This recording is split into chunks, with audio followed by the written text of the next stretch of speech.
Okay, let's get into it. For this deep dive, we're unpacking one of the most, well, complex parts of being human, Hmm. personal identity. Right. And it's such a paradox, isn't it? The very thing that gives us a sense of belonging is so often the source of our biggest conflicts. It really is the essential tension of modern life. I mean, if you just look at the world today, it feels more and more polarized. Mm. And our mission here isn't just to, list off some definitions. We need to get into the psychology of it all. Why do we resist change so much? How does diversity actually benefit a group?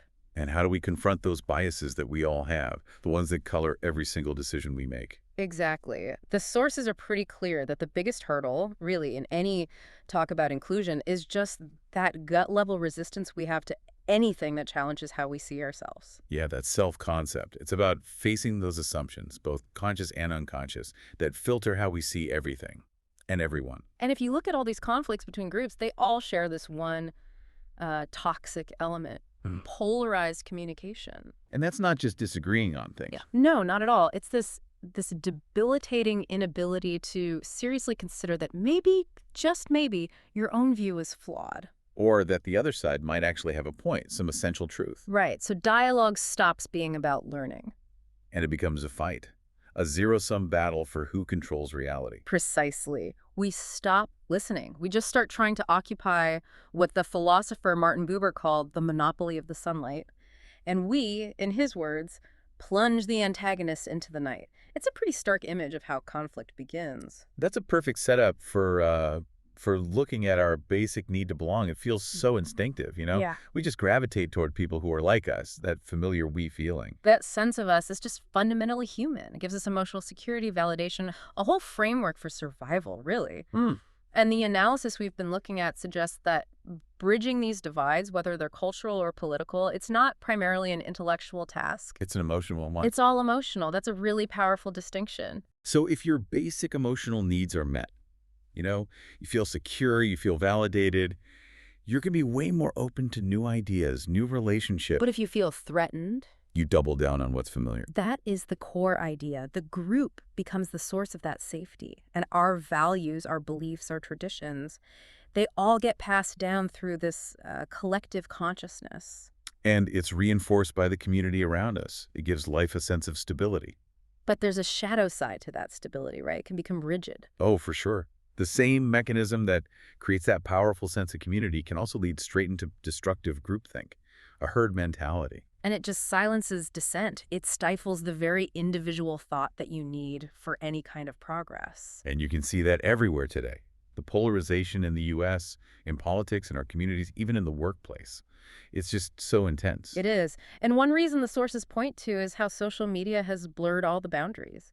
It used to be that your personal beliefs and your professional life were, more separate. Right. Now your entire identity, who you voted for, what you believe, it's all out there, instantly. And because that display of loyalty often gets you the validation you need from your in-group, the pressure to conform just gets stronger and stronger.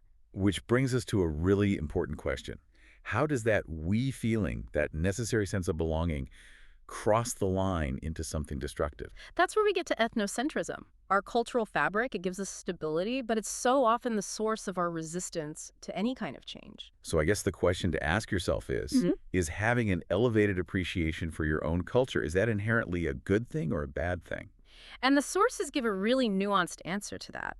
On one hand, a healthy cultural pride is essential. Of course. It creates community, meaning shared celebration, cheering for a sports team, a national holiday. It's a natural unifying feeling. But the danger comes when that appreciation turns into a tool for judgment. Exactly.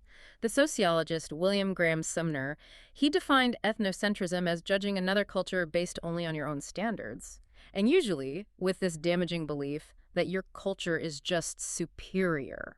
And when that scales up to the whole group. That's when you see what's called collective narcissism. Sigmund Freud talked about this. It's basically narcissism at the group level, a kind of in-group self-love so strong that the group sees itself as completely virtuous and its values as universal. And the consequences of that are just, they're severe empathy becomes impossible. Completely. Highly ethnocentric people, they just can't see any merit in the outgroup's view. It just leads to blame and hostility. And what's really surprising is that some of the research shows that a strong in-group identity can actually stop people from doing things that would be for the greater good. Yeah, if an action is seen as helping the outgroup or somehow threatening the in-group status, they'll resist it. And that's the identity trap. You know, you might intellectually agree that, say, a new policy would objectively help everyone, Right. but if it's championed by a rival group, people will actively fight against it, even if it hurts their own interests. All just to defend the in-group's position. Logic just goes out the window when identity is at stake. And when that sense of superiority gets acted on, you've moved past ethnocentrism and straight into cultural imperialism. Cultural imperialism. So Yeah. that's the deliberate imposition of one group's values onto another. And it's rooted in this idea that the other culture is just wrong or inferior. And sadly, it's a huge theme running through all of human history. Mhm. You can point to the Roman Empire, which used forced acculturation to keep the peace, or the colonization of North America, which was openly fueled by the belief in a superior way of life. And the Spanish Empire in Latin America, suppressing Mesoamerican cultures, forcing their language and religion on people. But today, the dynamic has shifted a bit. It's not always about outright conquest anymore. Right, in the 20th century, you had the Soviets trying to impose communist politica, but now it feels more subtle, more tied to economic power. Absolutely. The U.S. gets accused of cultural imperialism all the time, not just with trade policies or promoting democracy, but through our media. The Americanization of other cultures. Yeah, through films, music, clothes, food. It subtly introduces new norms and consumer habits around the globe. And a lot of countries have actually passed laws trying to protect their own cultures from it. But this is where it gets really relevant to our daily lives. Yeah. The sources had some examples that were way more subtle than Hollywood. Like what? Like, think about a well-intentioned international aid agency. They might introduce modern farming methods, but completely ignore superior indigenous knowledge that's better suited to the local environment. So they impose a modern solution while dismissing proven local wisdom. Exactly. Or even in a multicultural relationship, one partner imposing their religious or political views on the other without any real consent or understanding. Yeah. It's cultural imperialism on a micro scale. It's all about forced change. It's funny, it reminds me of that weird example from the sources, the reality show Wife Swap. Huh. I mean, it's just entertainment, but it forces people to live under totally alien norms. And the real insight is in their reactions, right? The intense emotional pushback you see in those feedback sessions. It just perfectly shows how uncomfortable we are when our own culture is challenged. That stretching is definitely painful. And that pain, that resistance, it brings us right back to intellectual dishonesty and how we all deal with change. George Orwell's quote is just so perfect here. He said, "To see what is in front of one's nose demands a constant struggle."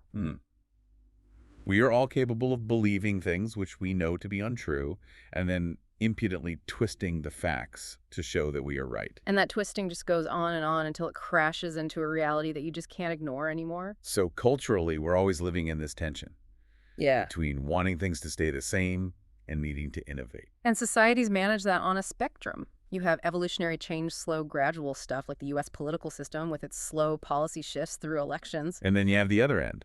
Revolutionary change. Rapid, often driven by some huge pressure, something that's necessary for survival, like the Civil Rights Movement or the Protestant Reformation.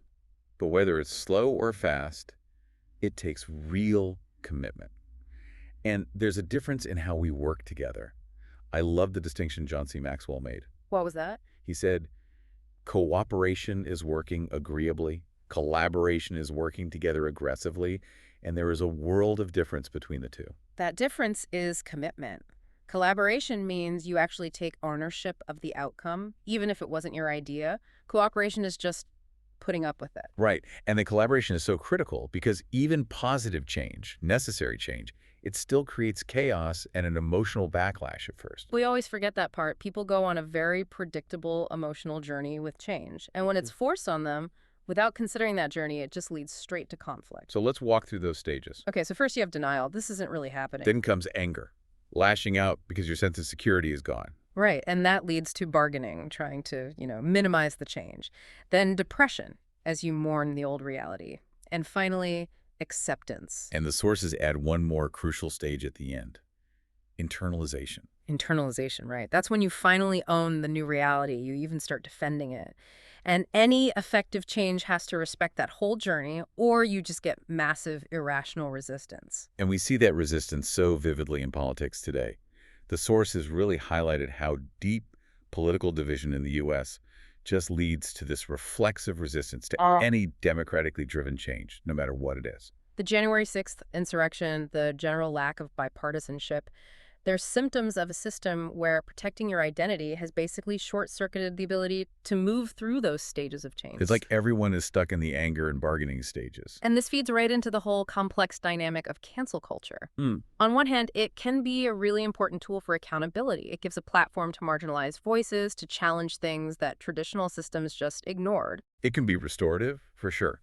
But the source has also warned that we need to be careful when social media just amplifies public shaming.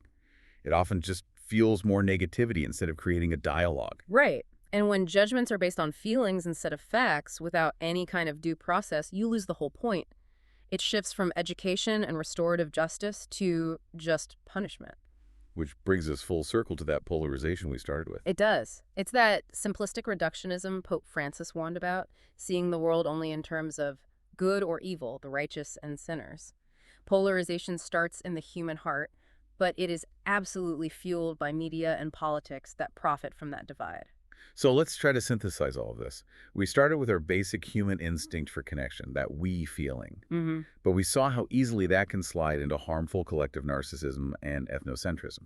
And imposing our values on others creates cultural imperialism, whether it's through conquest or through more subtle, modern ways. And at the end of the day, real, meaningful cultural change requires aggressive collaboration, not just quiet cooperation, because it's such an emotional process. And I think the key takeaway for you listening to this is really introspection.